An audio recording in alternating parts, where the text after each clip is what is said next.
Hello friends, मेरा नाम है शशांक सिंह और आप देख रहे हैं मेरा यूट्यूब चैनल। तो आज का जो टॉपिक है जिसके बारे में हम बात करेंगे वो मैं बात करने जा रहा हूं मेजरिंग ऑफ अर्थक्वेक, यानी कि अर्थक्वेक को हम किस तरीके से मेजर करते हैं। हमने लास्ट वीडियो में पढ़ा टाइप्स ऑफ अर्थक्वेक के बारे में कि अर्थक्वेक के कितने प्रकार होते हैं। उससे पहले हमने अर्थक्वेक को जाना और अर्थक्वेक की वेव्स के बारे में जाना। साथ ही साथ हमने ये जाना कि हमारे अर्थ के इंटीरियर में क्या क्या होता है, वो हमें अर्थ की सीस्मिक वेव से पता चलता है। अब हम बात करेंगे कि हमारा जो मेजरमेंट होता है, यानी हम अर्थ को कैसे मेजर करते हैं, उसके बारे में हम बात करेंगे। आपको पता होगा, मैंने बताया था कुछ लास्ट वीडियो में कि हमारा एक इंस्ट्रूमेंट होता है जिसको हम बोलते हैं सीस्मोग्राफ, जो मैंने उसमें डिमॉन्स्ट्रेट भी करके दिखाया था कि किस तरीके से अर्थ को मेजर किया होता है। वो तो डिवाइस होती है, लेकिन हम उसको किस स्केल पे नापते हैं। जैसे कि अगर हम बात करें किलोमीटर की, कोई सड़क है उसको हमें नापना है तो हम उसको किलोमीटर में नापते हैं। अगर हमें किसी कपड़े को नापना है तो हम उसको मीटर में नापते हैं। ठीक उसी तरीके से अर्थक्वेक को हम किस तरीके से नापते हैं, किस तरीके से किस स्केल पे हम उसको मेजर करें कि हम उससे एक मतलब कहते हैं ना, किसी भी चीज की क्वांटिटी को डिफाइन करना बहुत जरूरी होता है कि इस लेवल पे अर्थक्वेक आया था। तो सीस्मोग्राफ का काम क्या होता है, वो तो मेजर करता है सिर्फ, और उसके बाद जो देता है स्केल, उसको हम अब उसके बारे में बात करेंगे। तो देखिए, अर्थक्वेक जो होता है उसका जो मेजरमेंट होता है वो दो उसमें किया जाता है। एक होता है मैग्नीट्यूड, दूसरा होता है इंटेंसिटी ऑफ शॉक। मैग्नीट्यूड यानी कि उसका हम क्वांटिटी देखते हैं कि एनर्जी का क्या लेवल रहा होगा, और इंटेंसिटी ऑफ शॉक का मतलब डिस्ट्रक्शन कितने लेवल तक कर रहा है, यानी कि अर्थक्वेक आने के बाद जो डिस्ट्रक्शन होता है, जो चीजें खराब होती हैं, वो लेवल क्या रहा है, उसको हम बोलते हैं। मैंने इसकी फिगर्स भी बनाई हुई है, इसको भी मैं बाद में एक्सप्लेन करूंगा। पहले मैं इस पे आ जाता हूं अपना। तो मैग्नीट्यूड की बात करें तो मैग्नीट्यूड को हम रिचर स्केल पे करते हैं, और इंटेंसिटी ऑफ शॉक को हम मर्कैली स्केल पे करते हैं। ये दोनों स्केल अभी मैं डिस्कस करने वाला हूं। उसके अलावा अगर रिचर स्केल की बात करें तो हम उसको 0 से 10 तक मेजर करते हैं, और मर्कैली स्केल को हम 0 से 12 तक मेजर करते हैं।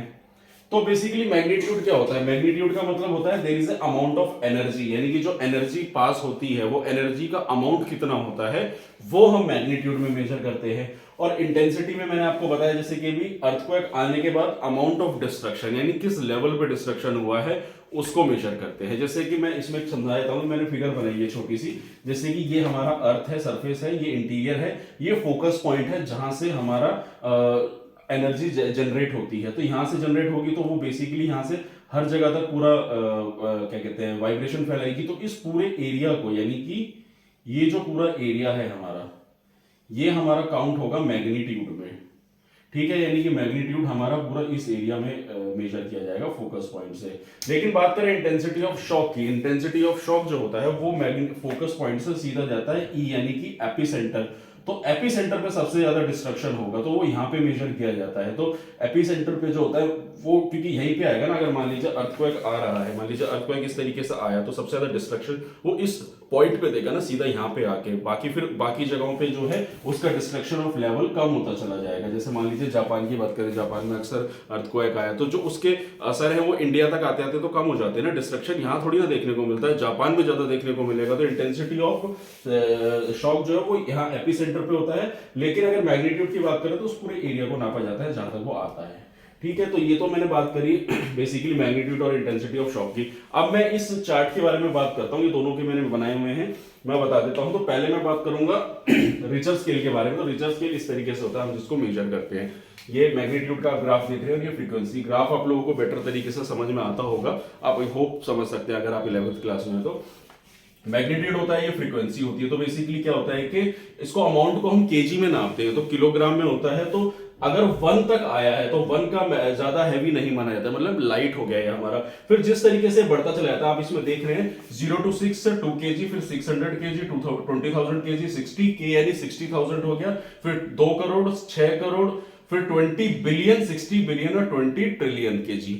तो जो हमारा हाई होता है, जो ये वाला होता है, वो सबसे ज्यादा डिस्ट्रक्टिव होता है। 7 मैग्नीट्यूड में जो आता है, अगर आप न्यूज वगैरह में पढ़ेंगे तो 7 वाला जो देखने को मिलता है, तो ये सबसे ज्यादा डिस्ट्रक्टिव होता है, जो सबसे ज्यादा चीजों को खराब करता है। मतलब बहुत हायर लेवल का हमें देखने को मिलता है। और उसके नीचे अगर हम जाएंगे तो एकदम लाइट वाला, मतलब ये वाला जो हम कहें अगर 1 वाला, तो ये अभी भी आ रहा होगा, हमें पता नहीं चलता, महसूस नहीं होता, क्योंकि अर्थक्वेक हमेशा आता रहता है। वाइब्रेशंस जो है, वेव्स जो है, वो हमेशा हमारी धरती के इंटीरियर से निकलती रहती है। तो ये 1 वाला है, ये अभी भी आ रहा होगा, हमें महसूस नहीं होता है। लेकिन ये जो 7 वाला आता है, ये बहुत ज्यादा डिस्ट्रक्टिव होता है। तो ये तो मैंने बात करी थी रिचर स्केल के बारे में, जो मैंने आपको बताया। वैसे तो ये बुक में नहीं दिया हुआ, तो इसलिए मैंने ये बना दिया है, आप चाहे तो स्क्रीनशॉट ले सकते हैं।